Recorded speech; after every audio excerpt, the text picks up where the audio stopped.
What's up, podcast listeners? I'm Caleb Law, and welcome to Rainbow Hollywood. Didn't you notice me about my new glasses? Oh well, let's get on with this anyways. Already confirmed for a sequel, DreamWorks Animation and Universal's hit movie features the voices of Lupita Nyong'o, Kit Connor, Pedro Pascal, and other stars. Here's how to watch it without cable. The Wild Robot soared to #1 at the box office last September, and now the family friendly movie has scored 3 Oscar nominations, including for Best Animated Feature Film. DreamWorks Animation and Universal's film is based on the first title in the author Peter Brown's New York Times best-selling 3-book series, and stars Lupita Nyong'o as the voice of Razum 7134, aka Roz, a robot stranded on a remote island inhabited by only wildlife. It's a wildlife. She adopts an orphan gosling named Bright Bill, which is voiced by Kit Carter, and becomes a part of the animal community. When her past comes back to haunt her, Roz is determined to protect her wildlife family. The Chris Anders is directed film also features the voices of Pedro Pascal, Bill Nighy, Stephanie Sue, Matt Berry, Ving Rhames, Mark Hamill, and Catherine O'Hara.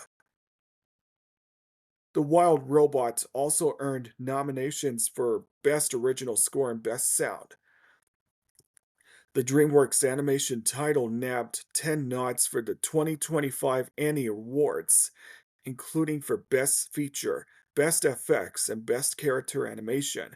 Sanders confirmed plans for the sequel based on his second book, The Wild Robot Escapes, while speaking at the Deadline Contenders event in London on October 12th.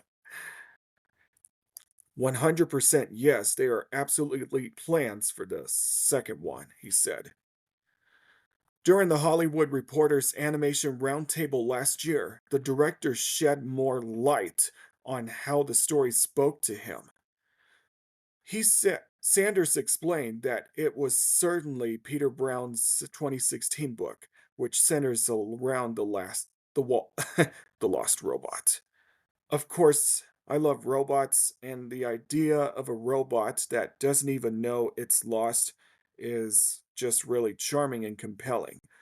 But the cherry at the center was the mom story. He never got to work on things like that. The idea at the very core of the wild robot was a mom. And that for me was a really intriguing and compelling challenge. Below, ke- below, it's the Wild Robot streams exclusively on Peacock starting today since January 24th. And and a subscription is required to watch the film on NBC Universal streaming service called Peacock. You can also buy or rent the hit animated film online at Apple TV, Prime Video, Google Play, and other premium streaming on demand platforms. But Peacock usually costs $7.99 per month for the ad-free premium plan and $13.99 monthly for the Premium Plus package with limited ads. Both tiers include over 80,000 hours of TV show episodes, including NBC and Bravo, movies and sports content, and but only the Premium Plus option allows subscribers to download content, to watch online, and stream their local NBC channel, including Channel 9 KUSA Denver. Subscribers get the best deal on Peacock with the streamer's annual plans, which offers 12 months for the price of 10. Peacock subscribers get access to the Oscar nominated and Academy Award winning films including Wicked, Conclave, Oppenheimer, and more. Nintendo has finally revealed the Nintendo Switch 2 last month, and alongside it Mario Kart 9. But fans have noticed one character in particular has received a major redesign seemingly inspired by the Super Mario Bros. Movie. The trailer revealed more than a dozen characters, and while most looked exactly as fans would expect, Donkey Kong stood out as appearing quite different. The character has had the same design for years now, even decades, and has appeared as such as the likes of Mario Kart 8, Mario Tennis, and Donkey Kong Country Returns, and much more. The incredibly successful The Super Mario Bros. Movie shook up his design, however, and Nintendo now appears to be incorporating into its games. I mean, yeah, incorporating this into games. Its games, of course.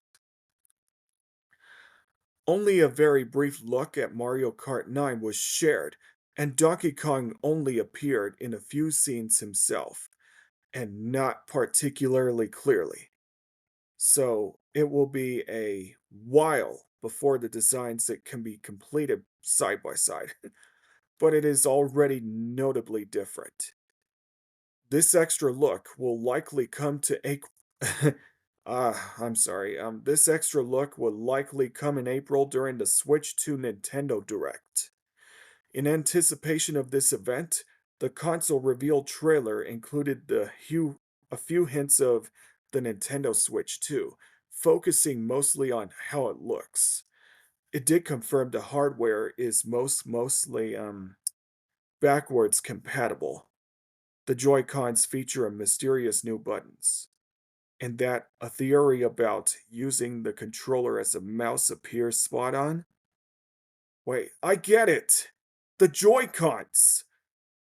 While it was only revealed in 2020, oh yeah, while it was only revealed with the 2025 window, the Nintendo Switch 2 probably won't arrive until June at the earliest.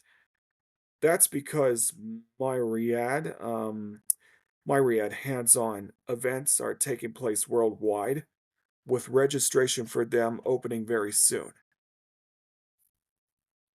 Oh, is that what I thought? With Nintendo Switch 2 launching, I'm sure we'll find this out when Switch 2 release date reveals on a Nintendo Direct later in April. The Sims and The Sims 2 are being re-released by Electronic Arts in celebration of the popular life simulation franchise's 25th anniversary. The games will be offered together in The Sims 25th Birthday Bundle and separately as The Sims Legacy Collection and The Sims 2 Legacy Collection. Per EA, Simmers can play with the iconic characters, sound, and music of some of the games that pioneered the life simulation genre and welcomed so many players into the Sims community. As part of the celebration, players will also receive bonus content in the birthday bundle. The Sims 25th birthday bundle retails for $39.99 and begins rolling out Friday on Windows 10 and 11 across PC via the EA app, Epic Game Store, and Steam. The Sims Legacy Collection and The Sims 2 Legacy Collection are available to be purchased separately. EA Play Pro members on the EA app will have unlimited access to both games. The Sims Legacy Collection includes The Sims and bonus content The Sims Live in Large and The Sims House Party, The Sims Hot Date, The Sims Vacation, The Sims Unleashed, The Sims Superstar, The Sims Makin' Magic, along with The Sims 4 Throwback Fit Kit.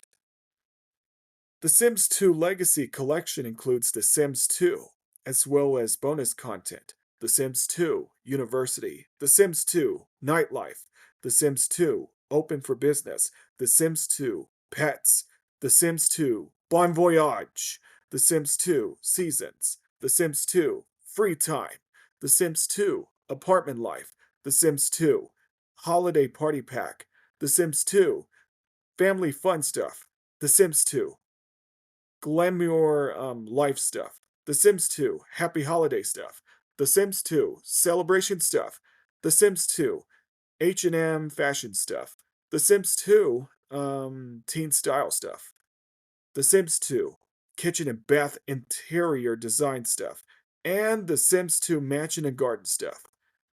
Stuff. Along with The Sims 4, Grunge and Reveal Kit. The re-release just comes as The Sims 4, the current iteration of the franchise, has celebrated its 10th anniversary, and EA has revealed its plans to continue with expanding that title and other Sims-related side projects, rather than release a Sims 5.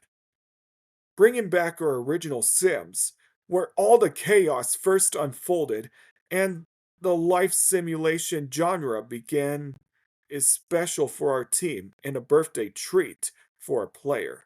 The Sims Vice President and General Manager Kate Gorman Reveley said, our players have been wishing to relieve all the nostalgia, nostalgia, nostalgia,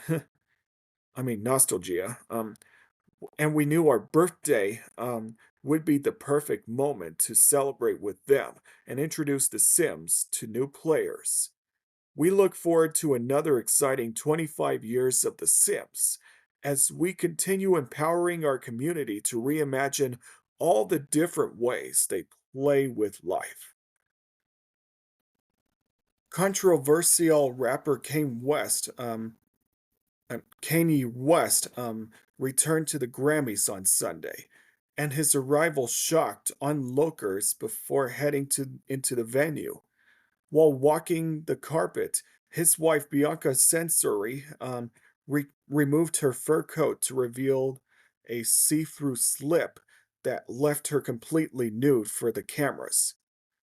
The pair arrived together at Crypto.com arena in Los Angeles and quickly scandalized the red carpet once the barely free garment was revealed. Meanwhile, Kanye was clad in black and black sunglasses.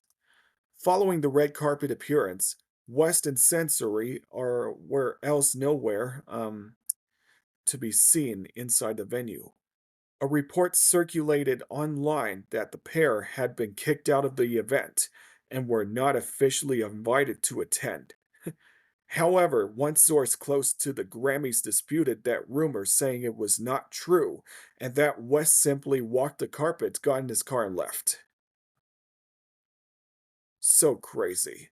West flamed out of his career in a big way in December of 2022 when he had an unhinged appearance on Alex Jones's now defunct InfoWars talk show, in which the rapper praised Adolf Hitler and spewed anti anti-Semitic sentiments. Hmm. That said, he was still able to conjure a hit in 2024 with Carnival, a collaborative single with Ty Dolla $ign, Rich the Kid, and Playboy Carti, which hit #1 on the US Billboard Hot 100. The track from his collaborative album Vultures 1 with Ty Dolla $ign is nominated for the Best Rap Song at tonight's Grammy ceremony. Oh. Oh, yeah, yeah. Not cool to see her naked at the red carpet. West's most recent release was Vultures 2, which he dropped in August with Ty Dolla $ign as part of their ongoing collaboration. Last September, West announced during the concert in China that his next album would be named Bully, and it teased a new song called Beauty and the Beast. Sensory and an art an architect oh yeah, who works for the West Yeezy company, reportedly married, the rapper the rapper in a private ceremony in January 2023. West has been nominated for 75 Grammys throughout the career and won 24. But oh snap! You see her bare naked back when she turns around? Sensory, she has gone fully naked at she had gone fully naked at the red carpet lately. It was since yesterday when it was held at the Crypto.com Arena in Los Angeles at the 67th the 67th Grammy Awards. And it is not fucking cool to show off naked bodies over at the red carpet if I were you. Later this month, Disney is releasing a brand new short video from its popular Disney original franchise, Descendants, which is called Shuffle of Love, a Descendants short story. Very little information on this upcoming short has been announced, but it will focus on the character Bridget, who is also known as the King of Heart. The Queen of Hearts. The short will also feature a cameo from Nia Siux from Dance Moms. It'll star Ruby Rose Turner along with Malia Baker, Kylie Cantrell, um, I mean Kylie Cantrell, and Morgan Dudley. This new short film will arrive on Disney Plus around the world on Thursday, February 13th, just in time for Valentine's Day. The previous four Descendants movie are also available to stream on Disney Plus. Award shows are in a frenzy trying to figure out how to meet this fast-changing fires moment. But here's one way. I started out right I mean, he started out writing this Oscars column intending to explain the powers of awards, shows to channel our collective emotions. How, in the midst of the wildfires' unfathomable tragedies, they could heal our soul like Barbra Streisand at the Emmys after September 11th, or unify our disparatedness like Dr. Martin Luther King Jr.'s posthumous when did at the Grammys in 1971, or even channel our rage like Michael Moore at the Oscars at the start of the 2025 Iraq War. Um, I mean, the 2003 Iraq War. A well designed Academy Awards on March 2nd with some tasteful tributes from victims and a no doubt powerful acceptance speech or two would be exactly what Los Angeles and the country need.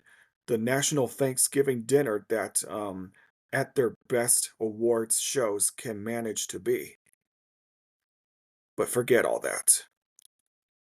He now thought the Oscars should completely overhaul their formula in 2025.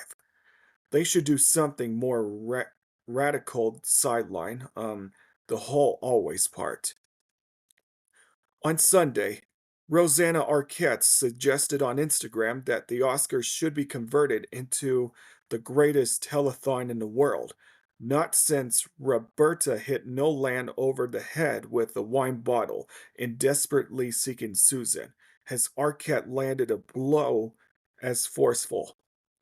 The Academy has just said that the Oscars will continue as planned, but without some of the run up glitz, like the nominees' luncheon. It's clear they're still figuring out the shape and tone of this year's show, but if they simply to go forward with a usual list of presenters and acceptance under more somber lights and some time roped off for a tribute, it would feel not exactly tone deaf, but exactly, but certainly like a missed opportunity. Instead, he thinks the show should be a giant, all in arts based awareness raiser of the kind done, but best in the 1980s, while also attempting to restore the spectacle of the every Oscar decade but the last. A telecast that will always wa- a telecast that will at once provide the most C qualities we all lament awards shows no lack, while giving fundraisers the kind of the shine they hadn't had in decades. Think Farm Aid meets the Titanic year. But here's one way that could look. Every nominee comes with a plus one, but it has to be someone who was affected by the wildfires. Could be a third generated Altadena homeowner, could be a film person from the Palisades, as long as they lost something, because it would be pointless to have the show and ignore loss. But speaking of Palisades wildfires, they're now at 100% of containment, and Los Angeles seems to be finally saved. When I looked up on the on that app that can manage the current wildfires around the world. Anyway, then when the winner is announced, instead of thanking every manager, agent, and publicist, the trophy holder would be encouraged to talk about the wildfire impacted person, not what brought the winner to this moment, but the moments that made their guest who they are. Instead of being Hollywood automations, the winners would be humanizing everyday Angelinos. If they wish to, the guests could accompany the winner to the stage and speak themselves. For individual winners, this would create a powerful sight, and a big time celebrity taking the stage with an everyday person and letting that person be the star. For group winners, it would take a freight train of people nobody knows and turn into an assemblage of what was lost. Another element, the charity part. This would work best not as the typical awards show, due to full sideline, but integrated directly into the winner's revelations. Every nominee would earmark an organization they valued, a victims fund, or firefighting charity, or an environment group or shelter. Each nominee's charity would then called out by the narrator when listing the nominations. Then, when the winners take the stage, that charity would be flashed on the screen, and they would have the chance to describe it in more detail, encouraging people to donate. Primetime fundraisers can be tacky, or at least not the best TV, but done subtly with a text or QR code. They would not only pass, but raise massive sums for people who need it. Finally, and here's the trickiest part, he thinks he thinks at least, some of the Oscars ceremonies should be shot remotely from the scenes of the devastation. Sure, he'd still sure you still have the tuxedos and gowns in Adobe Theater. But there is destruction, and the Oscars would do no one any favors by trying to sweep under the rug. The camera should cut to locations in Palisades, Altadena, and elsewhere where people could tell their stories. One reason the Oscars have lost their luster because is because they feel forced and choreographed in an age where social media offers the raw and unfiltered. This would tap that this would tap into that latter spirit wonderfully. and platforms victims beside. Besides. Realize he realized this. Uh, he realized this is a big povat for the Academy Awards and ABC. Both logis oh, both logically and spiritually. To them, I say two things. First, it would be a ratings bonanza. um, who wouldn't tune in to see their favorite stars made vulnerable, or some of the heartbreaking and or inspirational stories we've been thirsting for this past week on social media? Who wouldn't tune in for the sheer humanity done by some of the people you least expect to be human? But that's for the beat encounters. For the rest of us, the argument is simple. A farm-made Oscars would be a chance to take one of the country's biggest television platforms and use it both for good and for old-fashioned spectacles.